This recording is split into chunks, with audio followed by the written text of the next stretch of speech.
భద్రాద్రి కొత్తగూడెం జిల్లాలో వివోఏలు చేస్తున్న నిరసన దీక్షకు సిపిఎం రాష్ట్ర కార్యదర్శి తమ్మినేని వీరభద్రం సాంఘీభావం తెలిపారు. తక్కువ జీతంతో కొన్ని సంవత్సరాలుగా వివోఏలు చాకిరీ చేస్తున్నా ప్రభుత్వం పట్టించుకోకపోవడం బాధాకరమని, వెంటనే వేతనం పెంచడంతో పాటు వారిని క్రమబద్ధీకరించాలని తమ్మినేని అన్నారు. తక్షణమే సీఎం స్పందించి సమస్యలను పరిష్కరించాలని డిమాండ్ చేశారు.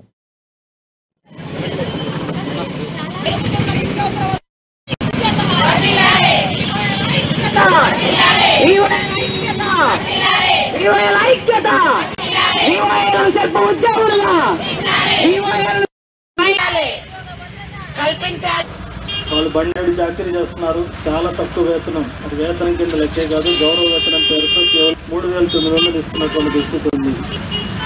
వాస్తవంగా ముందు వాళ్ళకి అసైన్ చేసిన పనుల కంటే కూడా ఈరోజు ప్రభుత్వం నిర్వహించే అనేక సంక్షేమ పథకాలు, అభివృద్ధి కార్యక్రమాలు, గ్రామసీమల్లో, పట్టణాల్లో అన్ని రకాల పనులు, ఆన్లైన్ పనులు కూడా వాళ్ళతో చేయిస్తున్నటువంటి పరిస్థితి ఉంది.